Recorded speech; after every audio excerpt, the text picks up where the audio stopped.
Assalamu alaikum warahmatullahi wabarakatuh. Welcome back to my channel Aqsa Voice. अगर आप मेरे channel पर पहली दफ़ा आए हैं या आपने अभी तक मेरे चैनल को सब्सक्राइब नहीं किया है तो प्लीज़ मेरे चैनल को सब्सक्राइब करें। So please press the bell icon so you can never miss any update of our channel. Iffat Ara शर्मिंदगी के साथ साथ अदम तहफ़्फ़ुज़ का शिकार होने लगी। इसने मटर कीमा निकाल के रखा होता, खाने के वक्त बिरयानी कबाब सामने आ जाते। वो दाल चुनकर बैठती तो सब्जियां काटी जाने लगती। इसकी इज्जत की जाती थी, जबकि फ़रा से मोहब्बत और मान का रिश्ता रखा जाता। फ़रा इसके साथ भी ऐसे ही पेश आती जैसे वो कोई देवी हो। कभी तेल की बोतल उठाए चली आती, आपा लाएं आपके सिर में मालिश कर दूं। नाना करने पर भी वो खूब रगड़ रगड़ कर सर की मालिश करती। इफ़त आरा फिर से इद्दत में बैठती चली गई। इसकी बरवक्त चलती तस्बीह, नवाफिल और गोशा नशीनी को पहले से बढ़कर एहतराम मिलने लगा।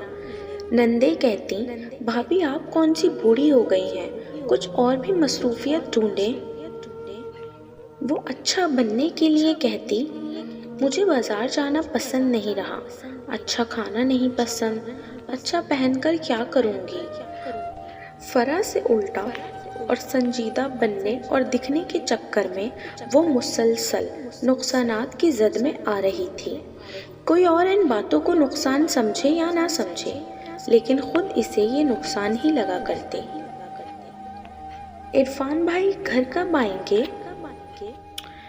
पता नहीं आपा, शायद 5 या 6 माह के बाद ही आएंगे। अभी तो वीकेंड में एक चक्कर लगाकर जाया करेंगे। मैं कह रही थी आप भी फौजी लग गए हैं, वो भी इस उम्र में। हस्बे आदत इसने बात के इख्तिताम पर कहकहा लगाया। गबन तो पकड़ा गया था, मैनेजर भी बदल दिया है, फिर इतना लंबा क़याम। आपा वो कह रहे थे कंपनी की शाख बहुत ज़्यादा मुतासिर हुई है तो खुद अपनी निगरानी में काम करवाऊंगा। अच्छा। अब्बा मियाँ कह रहे थे मैं खुद चला जाता हूँ। फिर इरफान बोले, आप इस उम्र में काम करेंगे अब्बा मियाँ? मैं खुद सबका सोचकर नहीं गई, हालांकि इरफान मुझसे कह रहे थे कि चलो। अल्लाह करे जल्दी इनका काम ख़त्म हो और वो वापस आए। वो अपनी मखसूस खुशबू इसके कमरे में छोड़कर छन छन करती चली गई। रात का दूसरा पहर चल रहा था, लेकिन हब्स और गर्मी जूं की तू थी। आशी के बार बार कसमसाने पर इफ़त इसके लिए फीटर लेने किचन की तरफ बढ़ गई। जोरदार आवाज़ के साथ कांच का कोई बर्तन टूटा था। हाय अल्लाह, आज फिर बिल्ली अंदर घुस गई। इफ़त आरा ने सर पर हाथ मारा। रास्ता छोड़ो मेरा खबीस इंसान, भाई की इज्जत पर आंख रखते हुए शर्म नहीं आती? भाई कौन सा यहाँ है, बल्कि इस पहर तो कोई नहीं। मैं हूँ, तुम हो, तन्हाई है, आओ तन्हाई को हसीन कर लें। इफ़त आरा ने मुंह पर हाथ रखकर खुद की आवाज़ रोकी और पिलर के पीछे छुप गई। मैं खुद को या तुम्हें छुरी मार दूंगी, दफ़ा हो जाओ यहाँ से। मैं तुम्हारे मैसेजेस सबको दिखाऊंगा, कैसे तुम अपने कमरे में मुझे बुलाती रही हो। खुदा का खौफ करो अफ़ान, तुम्हें खुदा से डर नहीं लगता? लगता है ना, क्यों नहीं लगता।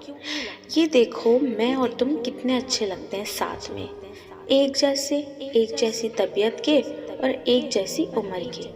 इसने मोबाइल में अपनी और इसकी तस्वीर दिखाई।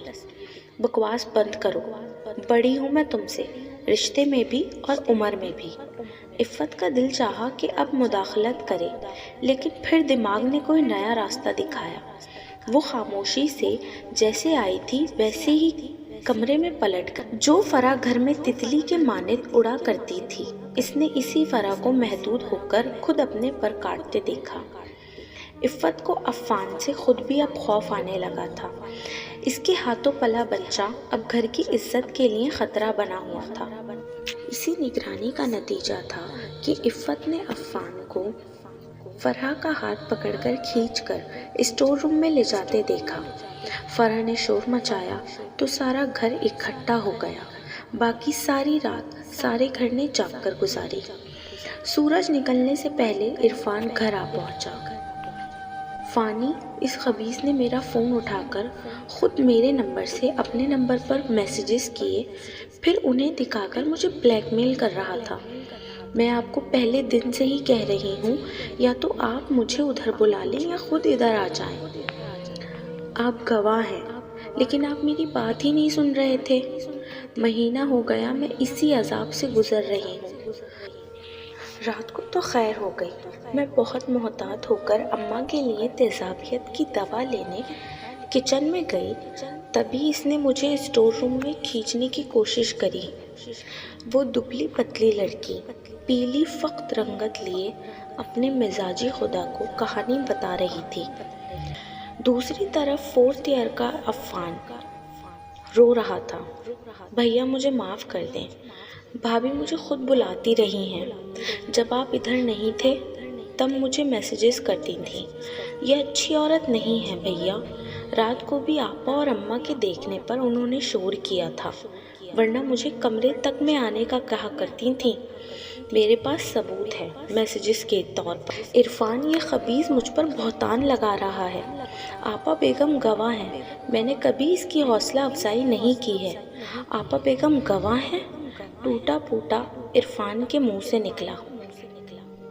ہاں مجھے لگتا ہے آپا بیگم کو سب پتہ ہے۔ آپا بتائیں نا۔ وہ روتے روتے کانپتے ہاتھوں سے عفت کا چہرہ چھونے لگی۔ ساس سسر امید بھری نظروں سے عفت کو دیکھنے لگے کہ شاید حقیقت سامنے آ جائے۔ عفت نے عاشی کو زور سے تھپکی دی اور تیز تیز بازوؤں میں جھلانے لگی۔ بچی نے سونا تھا نہ سوئی۔ آپا آپ بتائیں، میرا گھر داؤں پہ لگا ہے، میری عزت گلی کے کوڑے سے زیادہ گندی ہو رہی ہے۔ خدا کے لیے آپا جی کچھ تو بولے۔ عرفان بھی گھبرایا۔ میرے نزدیک دونوں ایک جیسے ہیں، غیر سنجیدہ، بے فکر، لا ابالی۔ میں کیا جانوں کس نے کس کو۔ آپا، فرح حیران ہو کر ٹوٹ گئی۔ چپ رہو آوارہ عورت۔ عرفان کی دہاڑ سے در ہل گئے۔ آپا ایسی بات تھی تو آپ نے کوئی قدم کیوں نہیں اٹھایا؟ در و دیوار 5 روتے نفوس دیکھ رہے تھے۔ ضمیر نے بھالا مارا لیکن زبان نے دماغ کی ہی سنی۔ میرا اس گھر میں کیا ہے؟ بیوہ اکیلی عورت ہو، پتہ میری کوئی نہ سنتا، گھر سے نکال دی جاتی۔ اور پھر یوں ہوا کہ عرفان نے فرح کو طلاق دے دی تو سسر نے عفان کو ہمیشہ کے لیے گھر سے نکال دیا۔ نہ ہنچار، اگر دوبارہ اس گھر میں قدم رکھا تو خود کو ختم کر لوں گا۔ گھر بسانے میں صدیاں لگ جاتی ہیں، اجاڑنے کے لیے ایک لمحہ ہی کافی ہوتا ہے۔ عرفان ہمیشہ کے لیے دور دیس جا بسا، جبکہ عفان نے پھر کبھی دہلیز نہ پار کی۔ جائیداد کا زیادہ حصہ سسر نے عمار اور عاشی کی طرف منتقل کر دیا۔ اعتراض کرنے والا کوئی نہ رہا تھا، لیکن اب بہو بیٹے کو دیکھ کر جانے کیوں بھولی بسری یاد، فرح کی صورت بے تحاشا پھر سے یاد آتی اور گھر سے نکلتے ہوئے اس کے آخری نظر اور بات۔ کیسی ماں ہوں، بچے کو گود میں لے کر بہتان تراشتی ہوں۔ عفت نے گہری سانس لے کر بات بھلانے کی کوشش کی۔ اسی سانس کے ساتھ وہ واپس حال کی دنیا میں لوٹ آئی تھیں۔ اندرونی دروازے پر ہوتی زوردار دستک نے دل کو مزید سہما دیا۔ حوریہ بیٹی دروازہ کھولو، دیکھو کون ہے۔ دروازہ کھولا تو عفت کی آنکھیں پھٹ گئیں۔ اماں میں برباد ہو گئی۔ سرمد نے بد چلنی کا الزام لگا کر مجھے گھر سے نکال دیا، کہتا ہے طلاق بھی بھیج دوں گا۔ لوٹی پٹی عاشی کو دیکھ کر عفت آرا کا دل جیسے بند ہی ہو گیا تھا۔ کچھ گناہوں کی بھرپائی وہاں سے ہوتی ہے جہاں سب سے زیادہ چوٹ لگتی ہے۔